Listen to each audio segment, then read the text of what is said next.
Let us pray. We give thanks to God for the rich heritage of this province as found in our people. We pray that native-born Albertans and those who have come from other places may continue to work together to preserve and enlarge the precious heritage called Alberta.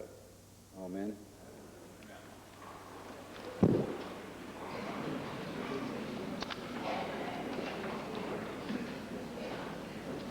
Introduction to visitors.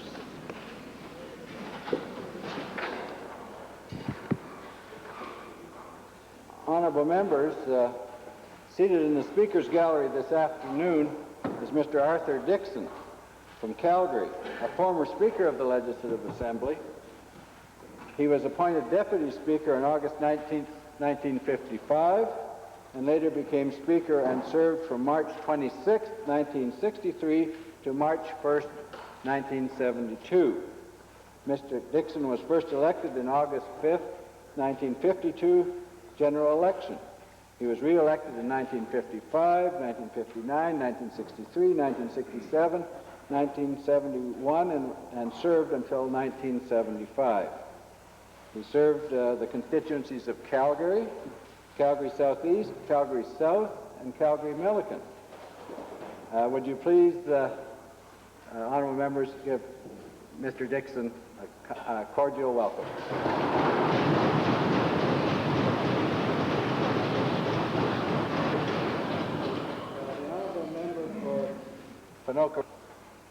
Mr. Speaker, today it is my privilege to introduce to you, and through you to members of the Assembly, the Honourable Trevor Griffin, Member of the Legislative Council for South Australia. Mr. Griffin is currently Shadow Attorney General and Deputy Leader of the Liberal Opposition in the State Legislature. He has held a number of cabinet portfolios in government, including those of Corporate Affairs and Attorney General. Mr. Griffin is a lawyer by profession and holds a Master's of Law degree from Adelaide University. Mr. Speaker, on behalf of the Assembly, I wish to welcome Mr. Griffin to our legislature and wish him well during his travels and meetings while in Alberta and in Canada. I would now request that he stand and receive the traditional warm welcome of the Assembly.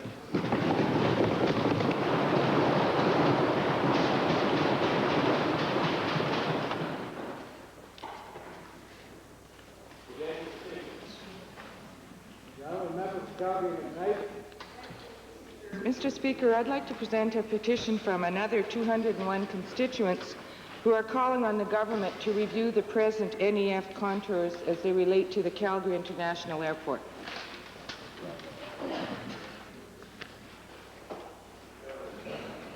Reading and receiving petitions. Presenting reports by standing and special committees. Notices of motions. Introduction of bills. The honourable member for Calgary Fish Creek. Mr. Speaker, I request leave this afternoon to introduce Bill 28, the Jury Amendment Act. This legislation, Mr. Speaker, will resolve a long-standing inequity in our jury system. This bill will enable hearing impaired and other disabled Albertans to participate in our judicial system as members of juries. Order, please. The honourable member for Calgary Fish Creek has moved first reading of Bill 28, Jury Amendment Act 1992. All those in favor of first reading, please say aye. Aye. Opposed, please say no. Carried. Bill number 28, Jury Amendment Act 1992, introduced by the honourable member, Mr. Payne, is now read a first time. The Honourable Deputy Government House Leader. Speaker, I would move that the Bill Jury Amendment Act 1992, as moved by the Honourable Member for Calgary Fish Creek, be placed on the order paper in the Government Bills and Orders. The motion of the Deputy Government House Leader. All those in favor, please say aye. Aye. Opposed, please say no. Carried. Tabling returns and reports. The Honourable Minister of Agriculture. Mr. Speaker, I'm filing today the response to question 338. The Honourable Minister of Energy. Speaker, I'd like to file with the Assembly the annual review 1990-91 for the Alberta Office of Coal Research and Technology. The Honourable Minister of Career Development and Employment. for the Assembly responses to written questions, numbers 162, 171, number 211, and number 316. The Honourable Minister of Culture and Multiculturalism. Thank you, Mr. Speaker. A couple of tablings. I've got the annual report for the Department of Alberta Culture and Multiculturalism for the fiscal year 1990-91. And additionally, I have an answer to the question that everybody's asking themselves right now: where did this quarter come from? I have 4 copies of a reproduction of the new Alberta coin unveiled today in the noon hour in the rotunda of the legislature. It depicts the hoodoos as depicted by Edmonton artist Mel Heath in Mr. Speaker's constituency. And the answer to the question that you're asking is yes, that's a real quarter, and spend it wisely. Mr. Consumer and Corporate Affairs. Mr. Speaker, I'm pleased to table a news release from the Alberta Insurance Council dated today, which announces a plan of compensation for those insured by non-genuine policies with bench insurance. Well done.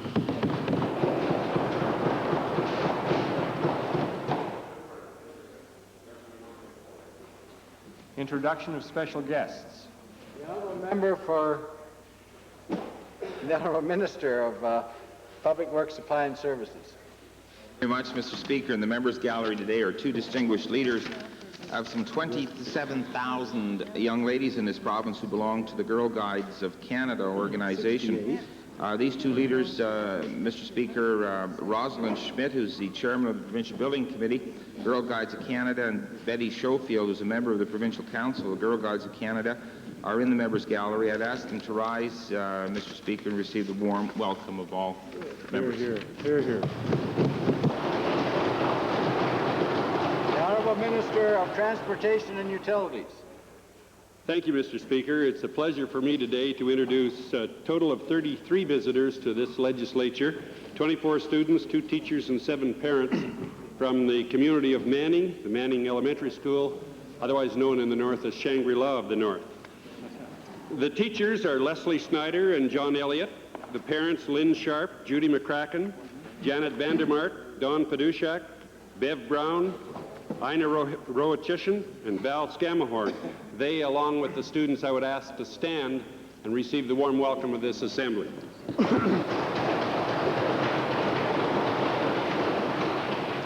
Honourable Member for Drayton, followed by vote. Thank you, Mr. Speaker. It's indeed a pleasure for me to introduce a distinguished international health official who's sitting in your gallery, Mr. Speaker, Dr. Sang Tae Han. He's the Regional Director of the World Health Organization's Western Pacific region. You might know, Mr. Speaker, that the World Health Organization region for which he is responsible accounts for more than 1/3 of the world's population, including more than 35 countries. Accompanying Dr. Han are his wife, Mrs. Sue Han, and Dr. Jean Larivière, Senior Medical Advisor, International Affairs, Health and Welfare Canada. Dr. Han and his wife are visiting Alberta for the first time. We sincerely hope that they have a pleasurable stay in our beautiful province, and on behalf of all Albertans, I would ask you to rise and receive the warm welcome of this assembly.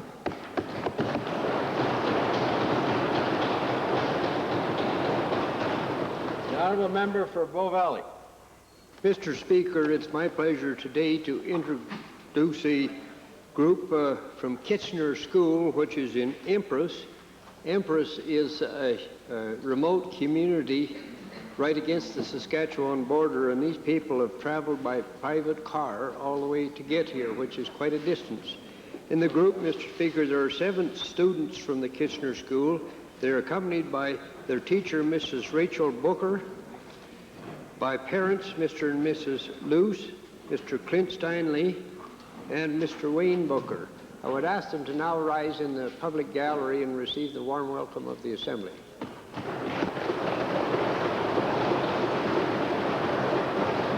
The Honourable Minister of Agriculture, followed by the Honourable Minister of Energy. Thank you, Mr. Speaker. Seated just in front of that group of students from the far north are 4 people from the deep south, members of the Alberta Sugar Beet Marketing Board. We have in attendance today, and I'm pleased to introduce them to you and to the members of the Assembly: Brian Anderson, the Chairman; Ron Sutka, Board Member; Fred Haranka, Board Member, and Jeanette Bennett, Executive Director. I'd ask that they stand and receive the welcome of the Assembly. The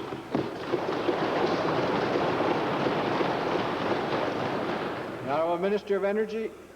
Mr. Speaker, we have today in the public gallery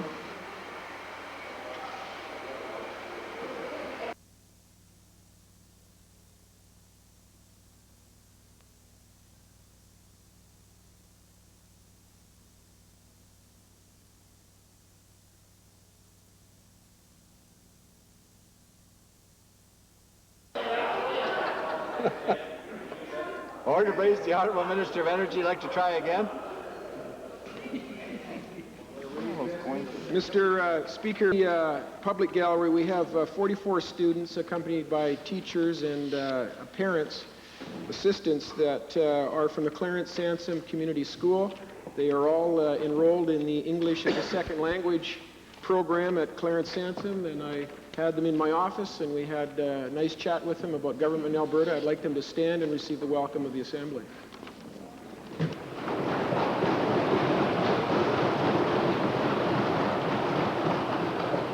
The Honourable Member for Edmonton Kingsway. Mr. Speaker, it's my pleasure today to introduce to you and members of the Assembly 14 students from the English as a Second Language program at the Alberta Vocational School, that is the Winifred Stewart campus in my riding. They are accompanied by their teacher, Faith Fernhold, and they're in the public gallery, the members gallery on this side. I would ask them to rise and receive the warm welcome of the Assembly.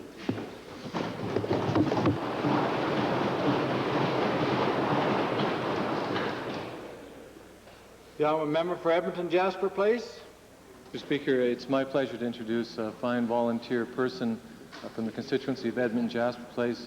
Mr. Patrick Sherbeck's in the gallery, and I wonder if he could receive the welcome of the Assembly.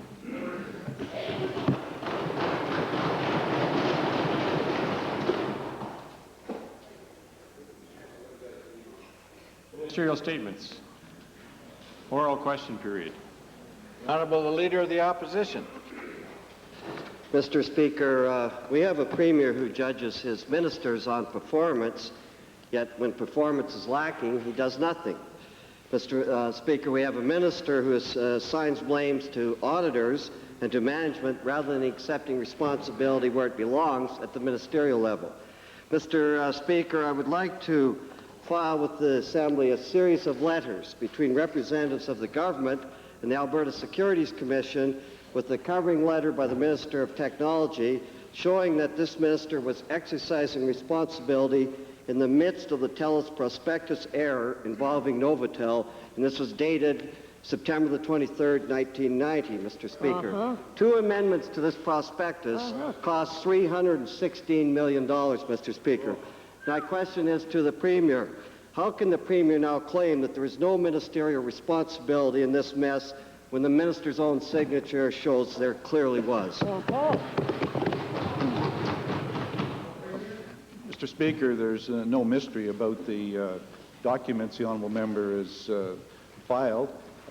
Frankly, Mr. Speaker, this is exactly the kind of information that is going to be compiled, put together when the Auditor General completes the task we have set for him. Mr. Speaker, what are you ever going to have to do to get us from this government, Mr. Speaker? See no evil, hear no evil, Mr. Speaker. That's right. Now, Mr. Speaker, let's move on then. Mr. Speaker, the Minister of Technology was not only responsible at that particular time, and well documented, Mr. Speaker, but he was less than honest in his statements after this, Mr. Speaker. On July the 24th, 1990, TELUS Corporation entered into an agreement with Robert Bosch of Germany to buy half of Novotel. But on September the 30th, 1990, a new agreement with Bosch was changing the closing date and major terms and conditions of the earlier deal, Mr. Speaker. I'm filing copies of that agreement in the Assembly, Mr. Speaker. 4 weeks later, and I quote, Mr. Speaker, and I quote from the Minister, he says, "We have seen nothing that would indicate that there's any material change in the nature of the agreement and the things that may flow from it, Mr. Speaker." That certainly was not the truth, Mr. Speaker. My question to the Minister of Technology is simply this. How can the Minister justify saying one thing publicly to the Heritage Trust Fund Committee while the opposite had already occurred behind closed doors? Here, here. Well, Mr. Speaker, nothing could be further from the truth. I stand by the statement that was made on October 24th, and I'll be very happy to review all matters pertaining to that when I have the opportunity with the Auditor General, as the Premier indicated. There will be full opportunity at that time. But at the same time, Mr. Speaker, the document that the Honourable Leader of the Opposition pulls out with such great fanfare was filed with the Alberta Securities Commission. If the Alberta Securities Commission felt that there was anything in that document or that agreement that made any material change in the TELUS offering, they would not have allowed the TELUS offering to go through. Mr. Speaker, you can't hide behind the Auditor General. You can't go and say one thing and then come and say the Heritage Trust Fund another thing. Mr. Speaker, that's totally misleading the Heritage Trust Fund. Now, Mr. Speaker, it's time that somebody over in this government took responsibility for what's going on, and it has to be the Premier. Hear, hear. Now, Mr. Speaker, given the Minister's obvious responsibility for this signed document, and given the fact that he now evades and said something different to the Heritage Trust Fund later, will the Premier now do the right thing and fire that Minister, Mr. Speaker? Right on. Well, Mr. Speaker, as I said earlier, the Honourable Leader of the Opposition presents incorrect information here before the House. What we are looking forward to, Mr. Speaker, and I'm sure all members of the Assembly, will be to have the Auditor General complete the task we have asked him to do. And the Auditor General, Mr. Speaker, doesn't hide anything. The Auditor General, I'm again disappointed by the Leader of the Opposition, who keeps implying that the Auditor General is somehow a cover-up or hiding things. He is an officer of this Assembly, Mr. Speaker, and I'm sure that he will conduct his responsibilities in the best way possible. Mr. Speaker, only this government... Second main question. Well, then go to the second main question. And the prospectus signed by the Minister and the Premier say this is misleading information, Mr. Speaker. Only in Alberta, I say, Mr. Speaker. Right. But, Mr. Speaker, let's go into the Auditor General's report, Mr. Speaker. We know that the Minister's Premier's trying to hide from Novotel.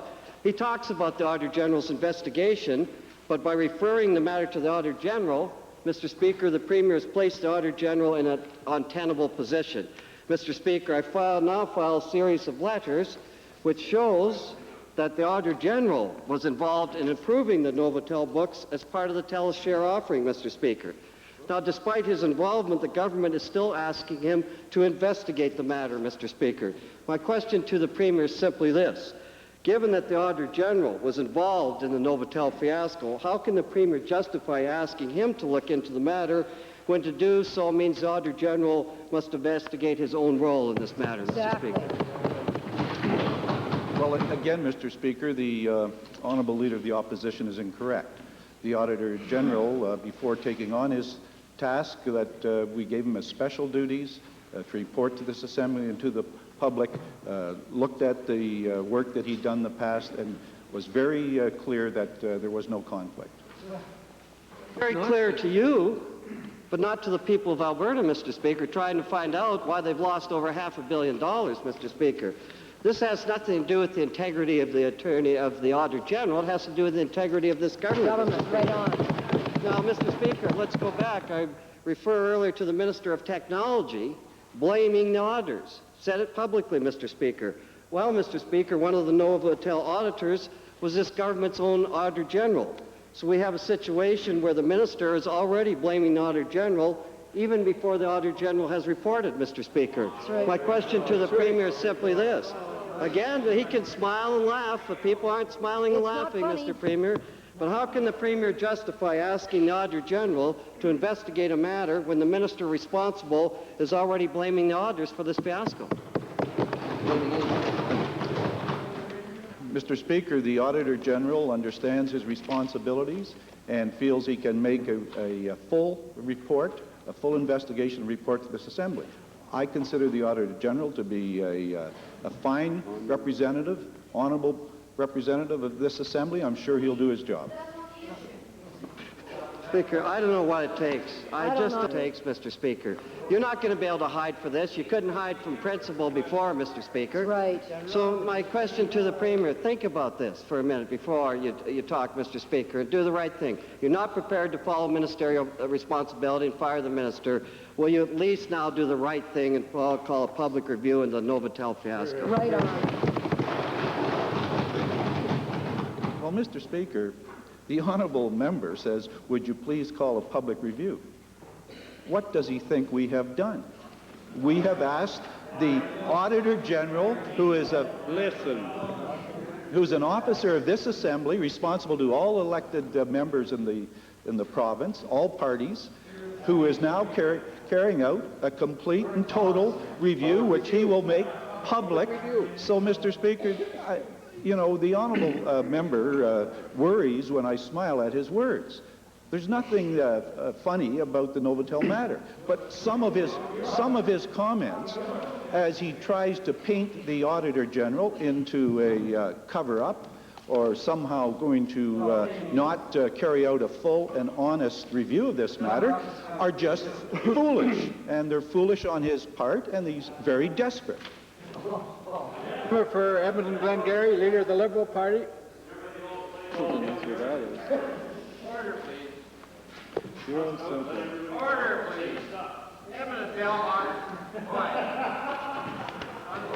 A little more decorum here, Mr. Speaker. A little humor there. Mr. Speaker, the Treasurer has informed this Assembly that two key and critical documents that pertain to Novotel, two management letters, one dated 1989 and one dated 1991, were not received by the Treasurer. I understand that he now has those letters in his possession. After much questioning, the Minister responsible for telecommunications has told this Assembly that he didn't get one of those key and crucial letters, but that he got the second one. Mr. Speaker, the Auditor General Act of Alberta makes it mandatory that these two ministers receive information as soon as practicable of matters material to the operation of a Novotel. My first question is to the Minister, to the Treasurer. The Minister has now received these key and crucial documents. What will you tell, Mr. Treasurer, what will you tell Albertans about the mismanagement of Novotel from these letters and about the loss of $500 million in these letters? My goodness, what is he asking me?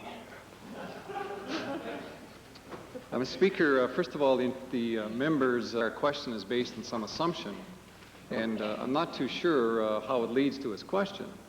But what I can say, both to the Assembly and to the people of Alberta, and I'm simply confirming what the Premier just said a few minutes ago, is that an independent review of the entire process and the entire problem of Novotel is now underway, led by an independent, objective person appointed by all members of this Assembly, who will conduct a review based on guidelines tabled by the Premier in a letter to the Auditor General, wherein we have said the fullest and widest possible review of this issue should be conducted. And we're waiting for that report, Mr. Speaker. In the meantime, it is both misleading to take a part of that issue and try to make some political opportunity out of the position. That's obviously what both opposition parties are doing, and that's obvious it's not acceptable to the people of Alberta. They want a full, complete review of this issue, and that's in fact what's underway, and we'll get the report very soon, and then we'll deal with all the implications, all the reasons will be explained there. And that, Mr. Speaker, is the way in which we should handle that.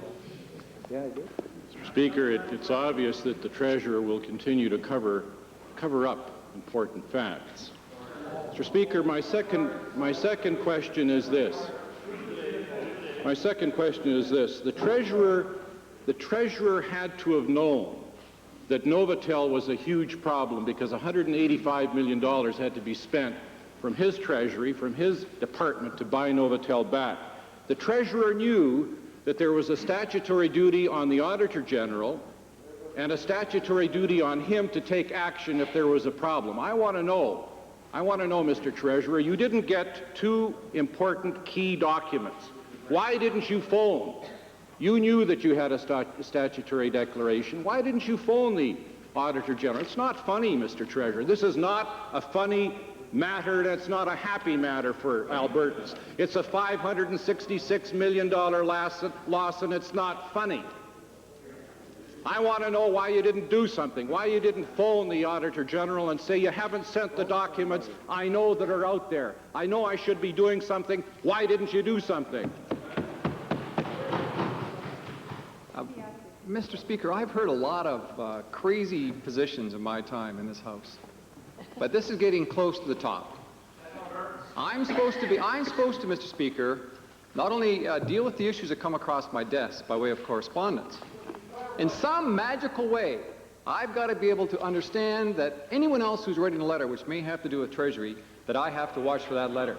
Now, that's exactly what the member from Glengarry is saying, and that, to me, is the most foolish position anyone can take. Can you imagine the bureaucracy we'd have to have police, or paper policemen in every department, ensuring that we knew that somebody was writing a letter which may in fact involve something that was remotely close to Treasury, remotely close to any other department by the kind of analysis we have from this member across the way. And it's that kind of foolishness that, in my mind, leads the people of Alberta to hold the member from Glengarry in that very category, foolish. Mr. Speaker, unfortunately, your negligence and the negligence of others have cost Albertans $566 million. And I repeat, it's not a funny matter. My last question is to the Premier. Mr. Speaker, it is becoming increasingly clear, even from the heads that are nodding when they say that they didn't receive these key and crucial management letters, the Treasurer, the Minister responsible for telecommunications, letters that were by statute mandatory for the Auditor General to provide. It's now clear that the Auditor General was not fulfilling his statutory duties. And my question to the Premier is this. Mr. Premier, you are placing the Auditor General in an impossible position of conflict. The position of conflict of an Auditor General who has not performed his statutory duty, who now must investigate himself on those very actions. And I suggest, Mr. Premier, that that may well taint this entire investigation. And I'd like your response, sir. Well, Mr. Speaker, in a very tortuous and I must say disappointing way, the leader of the Liberal Party has now worked himself back to asking the same question as the leader of the opposition did.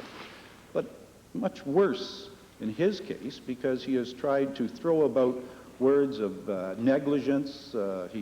He's tried to insinuate cover-up. He's attacking the Auditor General. And frankly, Mr. Speaker, to me, it sounds like a political line that a person would take when they are desperate, when they will do anything to try and gain a headline or cast an aspersion on people. And it is very, very disappointing, and it brings no credit to the leader of the Liberal Party or to his party. That's right. The honourable member for Calgary-Glenmore. Mr. Speaker, last week, on Thursday and Friday, the Towards 2000 Premiers Conference on Alberta's economic future was held by you and certainly welcomed by the people of Alberta. The feedback on this conference has been excellent, and it was great having people from the industry, educators, labourers, and other ethnic groups attending. Now, Alberta, Mr. Speaker, has experienced a dramatic change in our economy over the last century, and I know that the opposition don't like to hear good news, and even they had admitted at the conference that they enjoyed what was happening those last 2 days and certainly learned something, and that's quite rewarding. Mr. Premier, I'd like if you would tell the Assembly and people of Alberta what the follow-up of this conference will be. Let me start, Mr.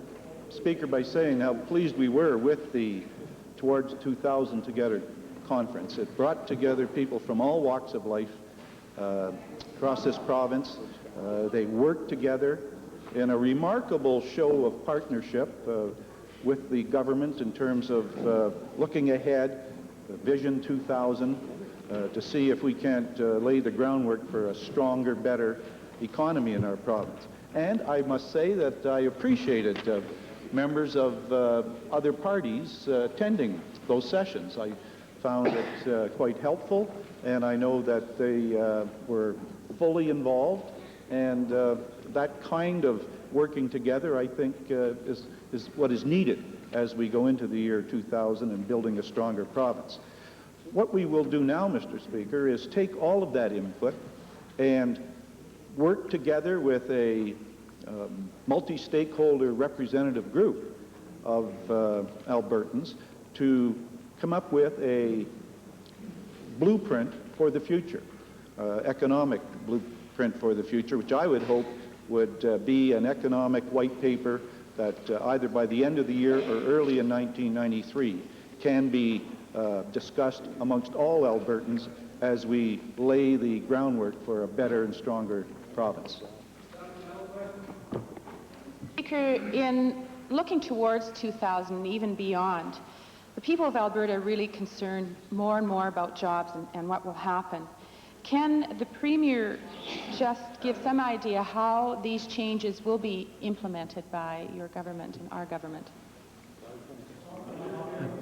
Well, Mr. Speaker, I would hope that this multi-stakeholder group working with the government and all members of this legislature, following the pattern of the conference itself, would be able to continue to have input. Yes, we will come up, as I said earlier, with an economic blueprint, an economic white paper laying the grounds for future strength and growth of our economy.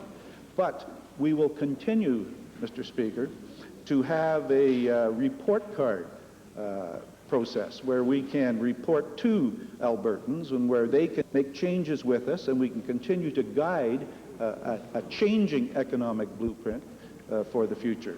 Because we all know, Mr. Speaker, that changes that are occurring in the world these days, facing every government, every country, and all economies, will require an ability for our province and our country to work very rapidly and work all in the same direction.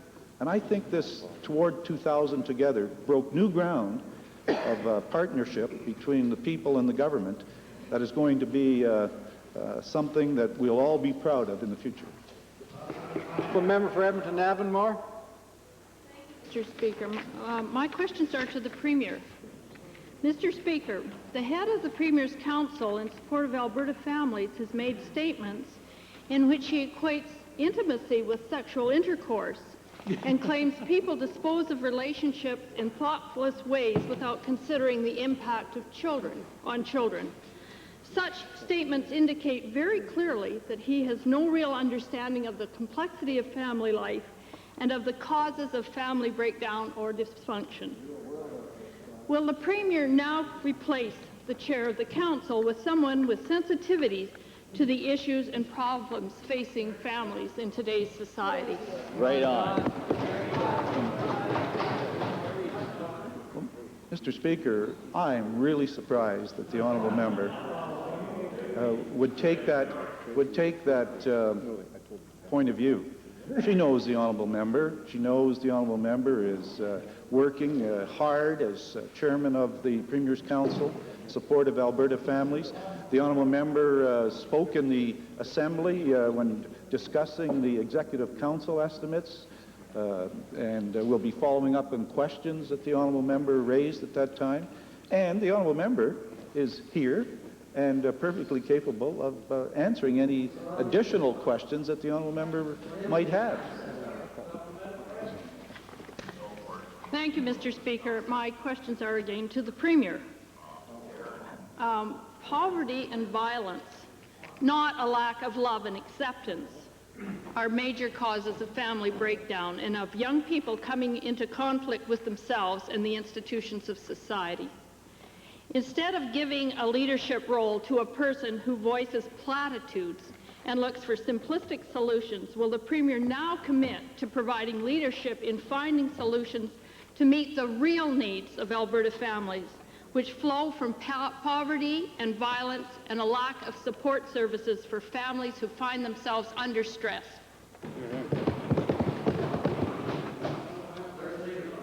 Mr. Speaker, on specifically of poverty, which the members raised on the supplementary, the Premier's Council on the Family over the last year has had an extensive number of public consultations in communities right across this province, involving actually over 3,000 individual Albertans who had to spend a significant portion of their day or evening in terms of addressing to the Council how these various issues should be addressed, what advice the Council should give to government.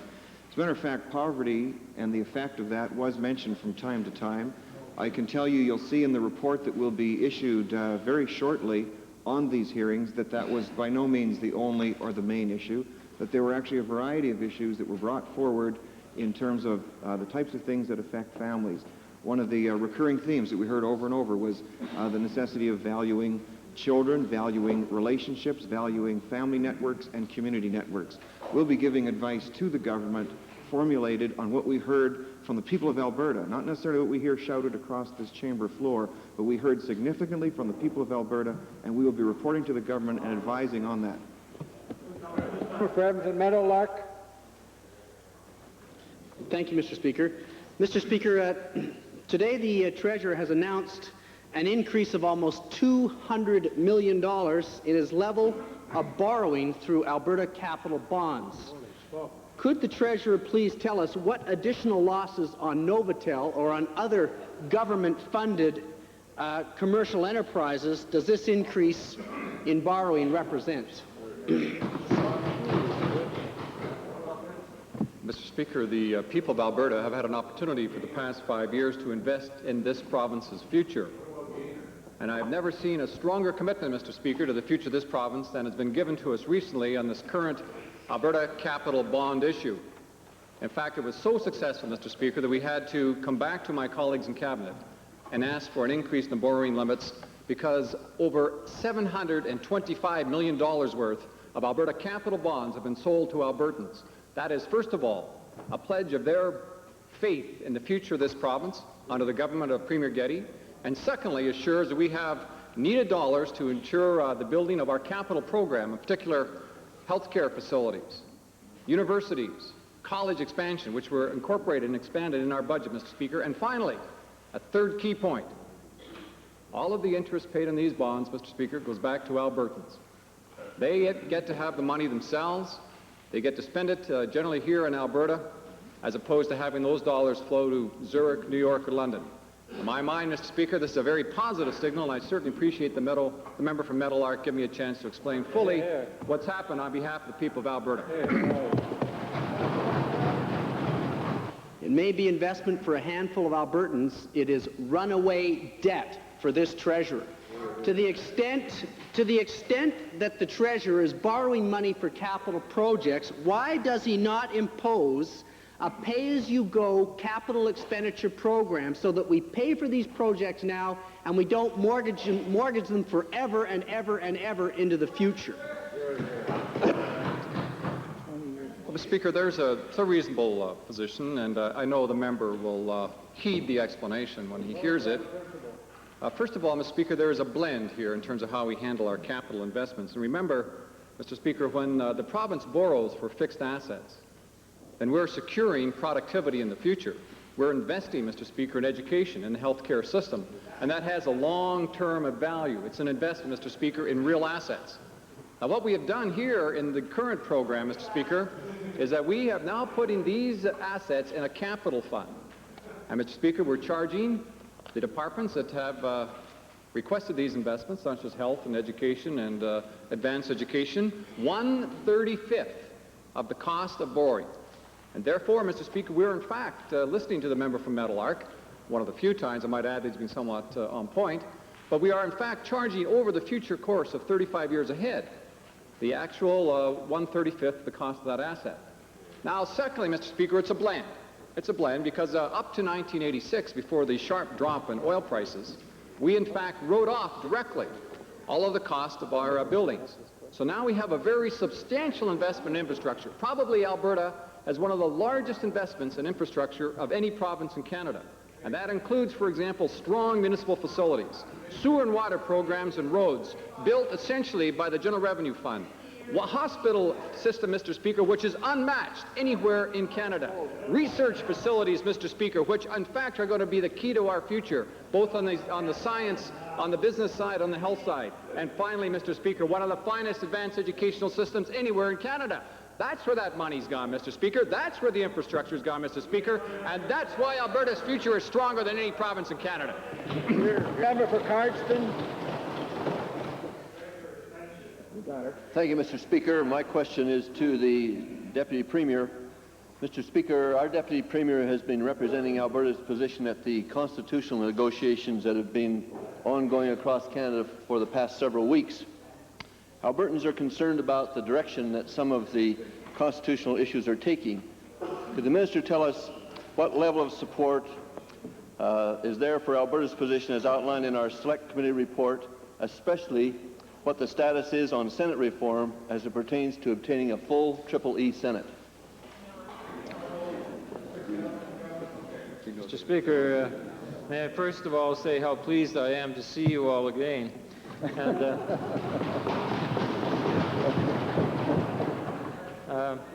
in the milieu in which I've been operating in the last several weeks, I can assure you that despite the fact that we may share some differences of opinion, I'd much rather be here than there.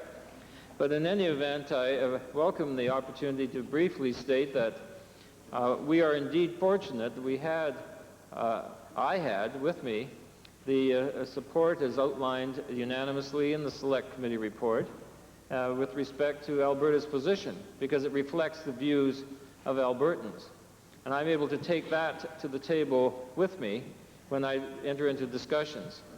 Relative to the particular reference to the support for the EEE Senate, one which is elected, one which is equal, and one which is effective, it is clear that we have now gained the support of 4 additional provinces, the provinces of Saskatchewan, Nova Scotia, Manitoba, and Newfoundland relative to support for a EEE Senate.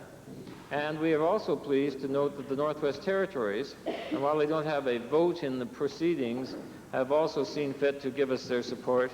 And indications are that at least one of the Aboriginal organizations will be soon making an official announcement in that regard as well. The key element, of course, is going to be the effective E and how that is finally defined at the table. And I must point out to this Assembly that in terms of discussing the key elements of that effective E, we have only spent between 15 and 20 minutes in this whole 19-day period on that subject. So that key issue will come before us next week as we reassume our meetings in Ottawa on Tuesday and Wednesday next. And I want to just say now, take this opportunity to say that the Premier has asked me to discuss this matter with the leaders of, or designates of the opposition parties in this Assembly at a time that we can find within the next day or two in order so that they may be briefed fully on what is taking place and that I can therefore bring them up to date. And I will, of course, be in more formal contact with them. But I thought this would be a useful opportunity now to indicate how much I have appreciated the fact that we were able to go to the table with a nonpartisan, all-party supported Select Committee report, and I hope that that same kind of support will be continuing throughout the balance of these very crucial discussions for the future of Canada. Thank you, Mr. Speaker. Supplementary to the Minister, Quebec Premier Bourassa has been recently seen to have changed his position to offer the people of Quebec a referendum on Quebec sovereignty. He now has taken the position that if the rest of Canada does not offer a constitutional package that is acceptable to Quebec, his referendum would only have options for sovereignty association. Would the Minister tell us how acceptable Quebec sovereignty association would be to the rest of Canada and what position Alberta would be taking in that event? Well, Mr. Speaker, that just highlights one of the major difficulties we've encountered during the course of the last several weeks since the 12th of March. in that one of the key partners in Canada is absent from the table. And that has made it very difficult for us at the table to guess at what Quebec may want or what Quebec might want to see in the final package. And we've been receiving mixed messages as to what Quebec's position might be. And the one I think referred to by the Honourable Member for Cardston just now is one which emerged yesterday and seems to be in apparent conflict, or at least going in a different direction than that which was previously been expressed. And we've had different expressions as we've gone along in the course of the last while on this area. And so one of the things I want to say clearly now, Alberta wants Quebec back at the table so we can hear from them directly. Hear from them directly and not through intermediaries or through the news media, as accurate or otherwise as that reporting may be. But let me put it this way. Albertans have told us that while they want Quebec to be a full and equal partner participating with us in building this remarkable country of Canada and working together in unity and harmony, Albertans have made it very clear to us that either Quebec is in or it's out. It doesn't seem to me that any kind of hybrid which would give this sort of special status would work to the advantage of Canada in the longer term. Now that's what Albertans have told us, and that's what I'd like to be able to tell my colleagues from Quebec when they do come back to the table. So I think it's fair to say, Mr. Speaker, that we're prepared, we're ready, willing, and able to discuss thoroughly, face-to-face, with each partner in this country, how the future should develop. But Albertans have told us, I think, quite clearly that they want all partners in the same house working together and not with one foot in the door and one foot on the porch. My questions are to the minister responsible for seniors. The Kirby Centre in downtown Calgary has provided needed health services to seniors since 1976, and as such it provides a model for other communities to emulate. However, for years the centre's tried to obtain government funding without success and is now facing the possibility it will have to close. My question to the minister is, will he commit to finding the $40,000 which the centre requires to maintain its services, which keeps seniors healthy and in their homes?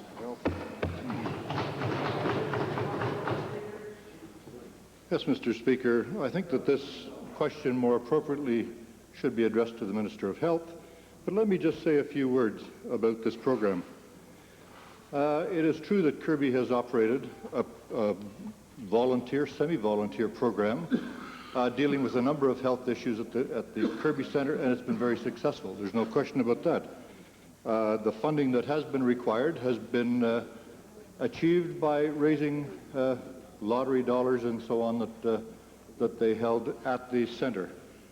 In total, I think that there's somewhere in excess of 80,000 volunteer hours that come out of the Kirby Centre, and they have a number of programs.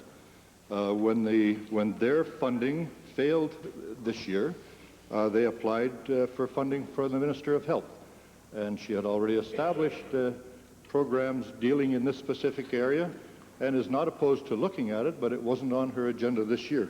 But rather than speak on her behalf, I would prefer that the question was addressed to her on her return. Thank you, Mr. Speaker. I think that this is a seniors issue. The center's clinic is run very cost efficiently, relying on the use of 1.5 paid nursing staff and 20 volunteers, most of whom are nurses. The services currently are provided at only a fraction of what it would cost, about 20% of what it would cost if the healthcare system were built. So as the minister knows, his colleague, the Minister of Health, promotes, often in this assembly, the effective use of our limited resources. Will he not at least commit to lobbying his colleague to ensure that the health center will remain open and that these services will continue to be provided to seniors? Hear, hear. Well, let's first of all assure the member that I have spoken to the Minister of Health about this program several times. We have discussed it in great depth. But in all fairness to the minister, This wasn't a program that was initiated by the Department of Health. It was not, it was, in all fairness, it wasn't one that it was initiated by the Department of Health, nor was it in her scheduled program. And certainly it had been self-supporting. It was an excellent program. I think everyone that has been associated with it will attest to that. But I'm not going to try to justify the Minister of Health's vast budget or her priorities that she must face on an ongoing basis. I know that she has this article that the member referred to. She has started 3 similar programs, one in Grand Prairie, one in Edmonton, one in Fort McLeod. They're very similar in nature to what is going on, and very obviously the minister wants to move in this direction. But as I said, I would prefer that the minister herself discussed her budgetary constraints and the programs that she wishes to finance. Member for Edmonton Gold Bar. Speaker. Mr. Speaker, last week the chairman of the Premier's Council in Support of Families made some rather aggressive statements that were frightening to the general public and very offensive to many parents. Frightening. Frightening. My questions, Mr. Speaker, are to the chairman. What is the chairman trying to do here? What was his objective in making those statements? What purpose was being served?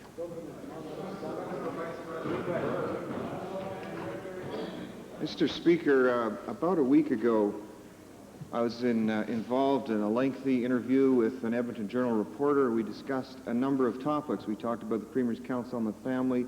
We talked about some of the problems in the malls here in Edmonton with young people. And at one point, I addressed the very real problem that young people have when they face the reality of a parental breakup. And we talked about the fact that a young person who's been through the trauma of a divorce will face a likelihood, not a definite reality, but a likelihood of having emotional and possibly social and behavioral problems. We talked about that reality from the point of view, not of finger-pointing, Mr. Speaker, but from the point of view of talking about government looking at preventative services, support services, etc. Unfortunately, those reports were given a grotesque twist and taken and reported as if I was pointing a finger and attacking single parents in the raising of children. That was absolutely not done. In the entire transcript, which is available, there is not one word about myself in any way, shape, or form attacking single parents. As a matter of fact, single parents can give as much love and compassion as anybody can, and being in that position, in some cases they need extra support because of the extra pressures that are on them. That was very clearly what was laid out, Mr. Speaker, and I hope that is understood. Well, Mr. Speaker, perhaps the chairman doesn't hold those opinions, but the chairman does tell us that government statistics show that single-parent homes and couples interested in intimacy, not commitment, are to blame for today's troubled teens. Yet the report to which he was referring makes absolutely no mention of this.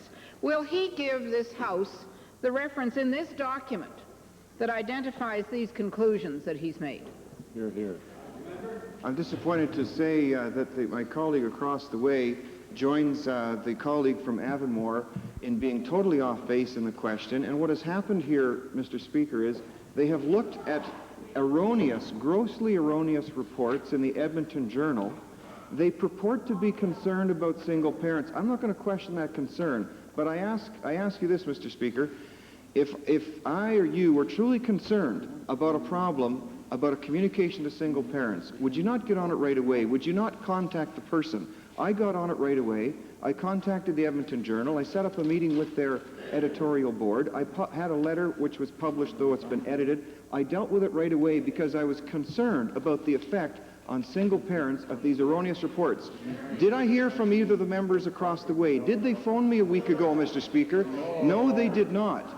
They waited until the cameras are rolling, and then they stand up and they quote directly from erroneous reports. I say let's work together in this assembly to do what we can to strengthen Alberta families.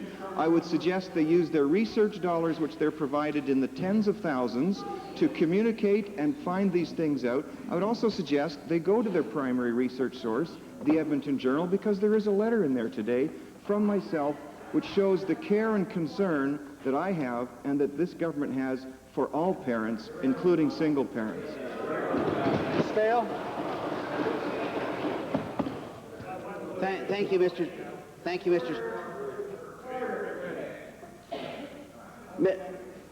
Mr. Speaker. My question today relates to the press release tabled today by the Minister of Consumer and Corporate Affairs.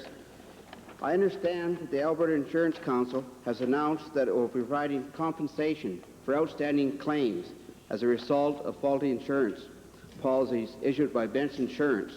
My question to the Minister is, how much will this compensation plan cost the government and the taxpayers of Alberta?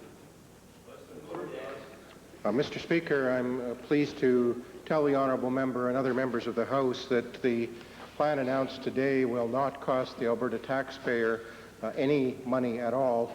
It is an offer by the insurance companies through the Insurance Council to pay compensation to those people who have legitimate claims but who were not properly insured by Bench Insurance. My supplementary, Mr. Speaker, in the press release, the Alberta Insurance Council states that there are 12 outstanding claims and they expect more claims to come. Mr. Speaker, one of my constituents has recently, as January, paid a premium of approximately $25,000 to Bench Insurance. My question to the Minister, will there be compensation available for such people, such as my constituent, who has just paid his premium to Bench and now has since had to insure again to another company? Mr. Speaker, through the Alberta Insurance Council announcement today, there will not be compensation for those who paid premiums, but only for those who have claims. Nonetheless, the Council did indicate that their right to appeal to the court against the assets of Bench Insurance and any individuals who may be seen by the courts to be involved in that situation, those claims will come after people who have a claim against the company for premiums. So my advice to those who have premium losses as a result of the Bench case would be to contact their legal counsel with regards to claims against the company of Bench Insurance or those others who the court may deem to be responsible.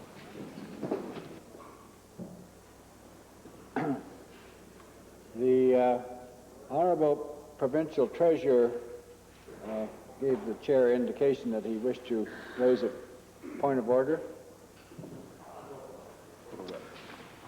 Mr. Speaker, I do indeed rise on a point of order, and it is regrettable that we have to draw to the member of Glengarry's attention from time to time what in fact are the common precedents under which this legislature operates.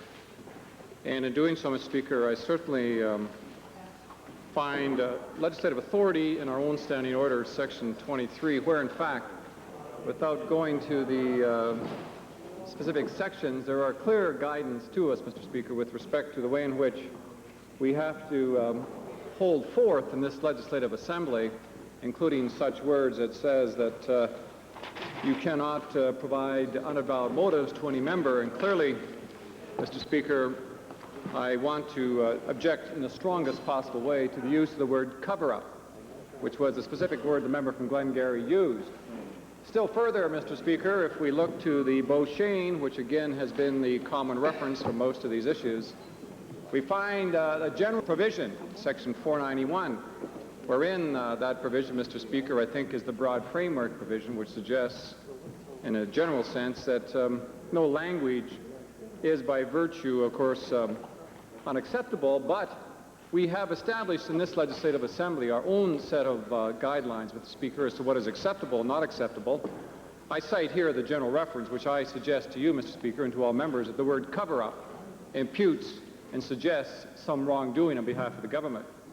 Still further, and specifically, Mr. Speaker, in section 492 of the same citation, the word cover-up has been clearly noted as one word which certainly strikes, I think, this note of disagreeable usage.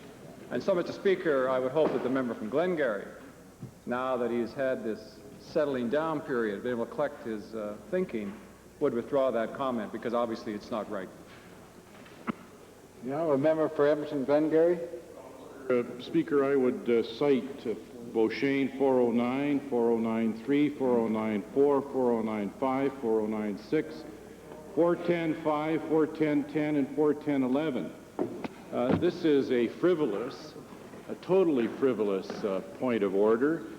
I stood in my place and asked the Treasurer of the province of Alberta to tell Albertans about two key and critical documents that are now in his possession. Documents that talk about mismanagement in Novotel.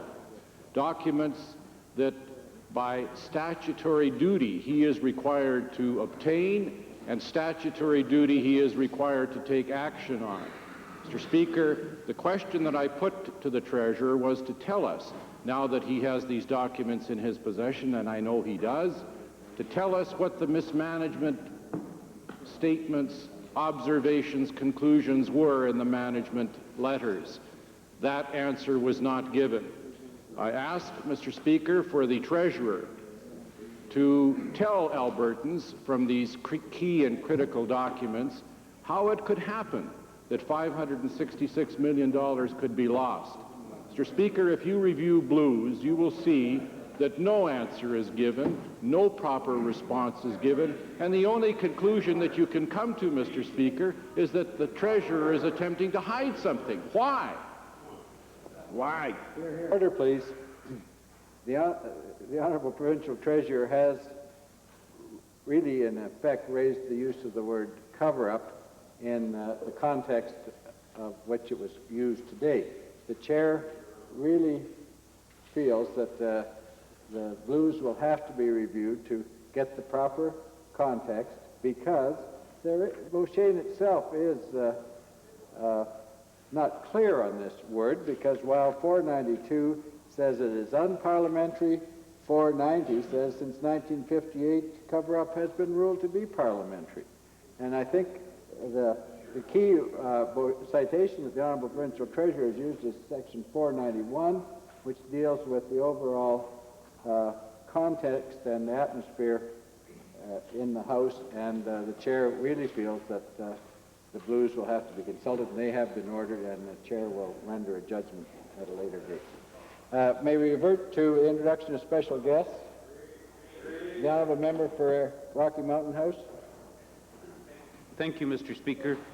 It gives me a great deal of pleasure today to introduce to you and to other members of this Assembly a group of 53 individuals from Caroline, Alberta, the home of the three-time world men's figure skating champion, Kurt Browning.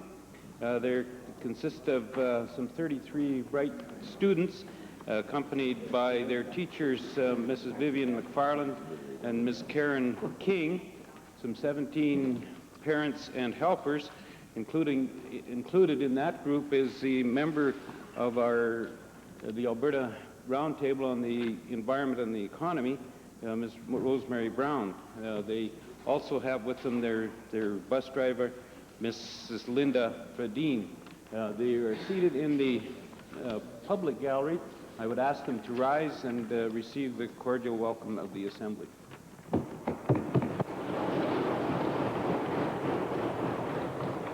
The Honourable Member for St. Paul. To introduce to you and members of this Assembly 38 students from Glenavon School in St. Paul. They are accompanied by teachers Linda O'Neill and Dave Donenko. They are seated in the members' gallery. I would now ask them to rise and receive the traditional welcome of this Assembly.